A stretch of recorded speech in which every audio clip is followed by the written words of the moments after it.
Pension scheme में केंद्र सरकार के द्वारा संशोधन किया गया है और सभी सरकारी कर्मचारियों को बड़ी राहत दिया गया है।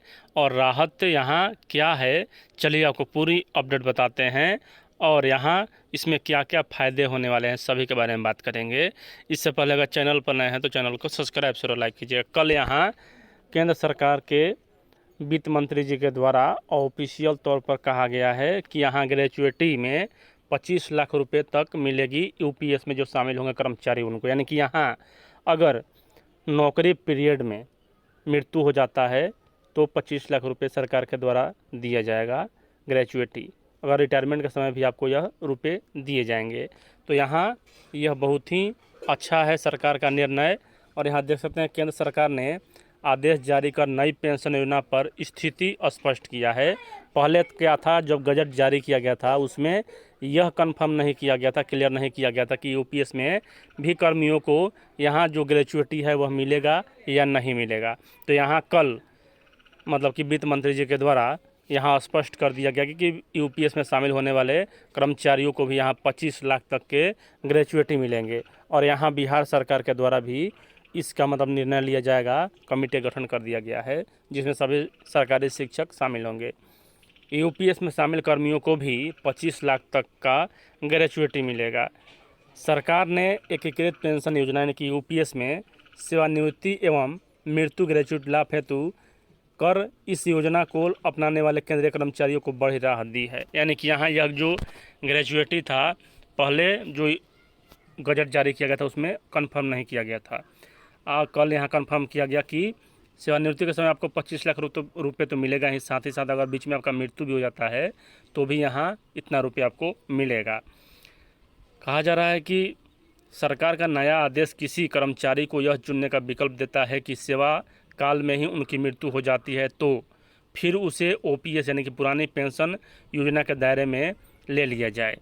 कार्मिक मंत्रालय के पेंशन और पेंशनभोगी कल्याण विभाग ने यूपीएस में शामिल केंद्रीय कर्मचारियों के लिए सेवा के दौरान कर्मचारी की मृत्यु या अक्षमता या विकलांगता के कारण सरकारी सेवा में उसकी बर्खास्तगी पर ओपीएस के तहत लाभ मिलने के विकल्प का आदेश जारी किया। यानी कि यहाँ वैसे कर्मचारी जो किसी कारण से मृत्यु हो जाता है तो वह ओपीएस में जा सकते हैं, लेकिन यूपीएस के तहत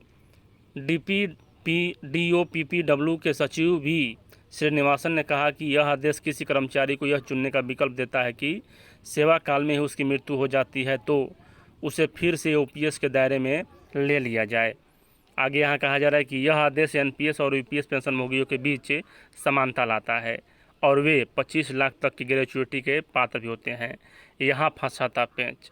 अभी तक यूपीएस का विकल्प चयन करने के बाद अगर किसी कर्मचारी की सेवानिवृत्ति से मृत्यु या विकलांगता हो जाती है तो उस स्थिति में कुछ भी स्पष्ट नहीं किया गया था, लेकिन अब यहाँ स्पष्ट कर दिया गया है कि 25 लाख का यहाँ आपको मिलने वाला है ग्रेचुइटी। कर्मचारी असमंजस में थे कि उन्हें किस प्रकार की पेंशन या फैमिली पेंशन मिलेगी। कर्मचारी संगठनों ने इस पर स्थिति स्पष्ट करने की मांग की थी। अब सरकार ने यूपीएस में सेवा के दौरान मृत्यु या विकलांगता होने के मामले में एनपीएस की तरह ही पुरानी पेंशन विकल्प जारी कर दिया है, साथ ही ग्रेचुइटी का प्रावधान भी किया है। आगे यहाँ जो है देख सकते हैं कि एनपीएस में क्या प्रावधान था। तो डीओपीपीडब्ल्यू ने एनपीएस के तहत आने वाले केंद्र सरकारी कर्मचारियों के सेवा संबंधी मामले के नियमन के लिए केंद्रीय सिविल सेवा एनपीएस कार्यान्वयन नियम 2021 को अधिसूचित किया था। इसके नियम 10 में एनपीएस में शामिल कर्मचारी को सेवा के दौरान या विकलांगता के आधार पर सेवा मुक्ति की स्थिति में एनपीएस या ओपीएस के तहत लाभ पाने के लिए विकल्प का प्रयोग करने का प्रावधान था। और यहाँ यह स्थिति यूनिफाइड पेंशन स्कीम में कन्फर्म नहीं किया गया था, इसलिए यहाँ कल सरकार ने इसे कन्फर्म किया कि What is existentialism and how can we use it in UPSC essays? आजकल किसी के पास एनपीएस और ओपीएस के तहत ही यहाँ जो है यूपीएस में भी ग्रेचुइटी लाभ मिलने वाला है।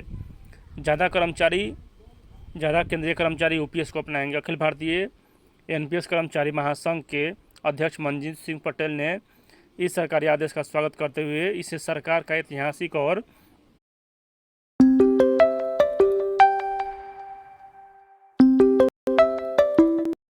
बेहद जरूरी कदम बताया। पटेल ने कहा कि यूपीएस में मृत्यु सह सेवानिवृत्ति ग्रेचुइटी को शामिल करने से कर्मचारियों की सभी गलतफहमियां दूर हो जाएगी। उन्होंने कहा कि ऐसी स्थिति में अब बहुत सारे कर्मचारी यूपीएस का विकल्प चुनेंगे और असंभावनाओं का जो दौर है वह खत्म हो चुका है और बढ़ सकती है विकल्प चुनने की अंतिम तिथि। एकीकृत पेंशन योजना यूपीएस अपनाने को लेकर केंद्रीय कर्मचारियों में उत्साह नजर नहीं आ रहा है। इस पेंशन योजना को चुनने की अंतिम तिथि 30 जून है, लेकिन अभी तक महज 50,000 कर्मचारियों ने भी यूपीएस में शामिल होने का विकल्प नहीं दिया है। यानी कि यहाँ 30 लाख कर्मचारियों की संख्या जिसमें 50,000 ने भी इसका विकल्प नहीं दिया, जबकि केंद्र सरकार में लगभग 30 लाख एनपीएस कर्मचारी हैं। जो जानकारों का कहना है कि नया प्रावधान लागू होने के बाद सरकार यूपीएस में शामिल होने के लिए अंतिम तिथि बढ़ा सकती है। आगे भी यहाँ दिया हुआ है कि एकीकृत पेंशन योजना में भी मृत्यु होने पर ग्रेचुइटी का लाभ दिया जाएगा और बहुत बड़ा फैसला सभी कर्मचारियों के लिए जो कि इस कन्फ्यूजन में थे कि उन्हें ग्रेचुइटी का लाभ मिलेगा या नहीं मिलेगा। और यहाँ देख सकते हैं केंद्र सरकार की नई एकीकृत पेंशन योजना यूपीएस में शामिल सभी केंद्रीय कर्मचारियों को अब सेवानिवृत्ति और मृत्यु पर ग्रेचुइटी का लाभ मिलेगा। केंद्रीय मंत्री जितेंद्र सिंह ने बुधवार को यह जानकारी दी। यह लाभ अब तक पुरानी पेंशन योजना के तहत आने वाले कर्मचारियों को मिलता था। सरकार के फैसले से लाखों कर्मचारियों को राहत मिलेगी और पेंशन संबंधी असमानता दूर होगी। केंद्रीय कार्मिक राज्य मंत्री डॉक्टर जितेंद्र सिंह ने इस संबंध में कहा कि नया प्रावधान कर्मचारियों की लंबी समय से चली आ रही मांग को पूरा करता है। केंद्रीय मंत्री ने कहा कि यहाँ यूपीएस के तहत लाभ केंद्रीय सिविल सेवा एनपीएस के तहत ग्रेचुइटी का भुगतान नियम 2021 के प्रावधान के अनुरूप दिया जाएगा। बुधवार को इस संबंध में आदेश जारी कर दिया गया। वित्त मंत्रालय ने इस 24 जनवरी को जारी अधिसूचना में कहा था कि 1 अप्रैल 2025 से केंद्र सरकार की सिविल सेवा में भर्ती होने वाले कर्मचारियों के लिए एनपीएस के तहत एक विकल्प के रूप में यूपीएस की शुरुआत होगी और यह हो चुका है। उसके बाद यहाँ देख सकते हैं यूपीएस के तहत मिलेंगे सेवानिवृत्ति के सभी लाभ। और यहाँ देख सकते हैं पेंशन विभाग के सचिव श्री निवास